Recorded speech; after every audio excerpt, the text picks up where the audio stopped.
ಗಾಂಧೀಜಿ ತ್ಯಾಗ ಮಾಡಿದ್ರು, ನೆಹರು ಕುಟುಂಬದವರು ಎಲ್ಲ ಅವ್ರ ಆಸ್ತಿಗಳನ್ನೆಲ್ಲ ತ್ಯಾಗ ಬರೆದು ಕೊಟ್ಬಿಟ್ರು ಕಾಂಗ್ರೆಸ್ ಪಕ್ಷಕ್ಕೆ.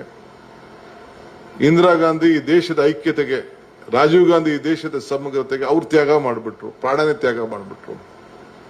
ಏನು ರಾಹುಲ್ ಗಾಂಧಿ ಈ ದೇಶದ ಪ್ರಧಾನಮಂತ್ರಿ ಯಾಕೆ ಆಯ್ತಿರ್ಲಿಲ್ವಾ?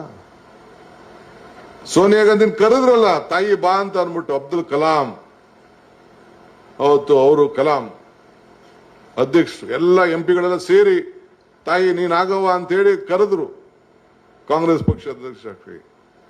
ನನಗೆ ಅಧಿಕಾರ ಬೇಡ, ನಾನು ಈ ದೇಶದ ಆರ್ಥಿಕ ಒಬ್ಬ ತಜ್ಞ ಬಡಜನತೆಗೆ ಮುಖ್ಯ ಅಂತೇಳಿ ಆ ಹೆಣ್ಮಗಳು, ಆ ತಾಯಿ ಕ್ರಿಶ್ಚಿಯನ್ ಹೆಣ್ಮಗಳು ನಮ್ಮ ಸಂವಿಧಾನ, ನಮ್ಮ ದೇಶ, ನಮ್ಮ ಭಾರತದ ಭೂಮಿಲಿ ಬಂದು ಇಲ್ಲಿ ಇಟ್ಕೊಂಡು, ನಾನು ಒಬ್ಬ ಮತ್ತೊಬ್ಬ ಆರ್ಥಿಕ ತಜ್ಞ, ಒಬ್ಬ ಸಿಖ್, ನಾವೆಲ್ಲ ಒಂದು ಅಂತೇಳಿ ಆತನ ಈ ದೇಶದ 10 ವರ್ಷ ಪ್ರಧಾನ ಮಾಡಿದ್ದು ಯಾವ ಪಕ್ಷದಲ್ಲಿ, ಯಾವ ದೇಶದಲ್ಲೂ ಇಂಥ ಇತಿಹಾಸ ಇಲ್ಲ.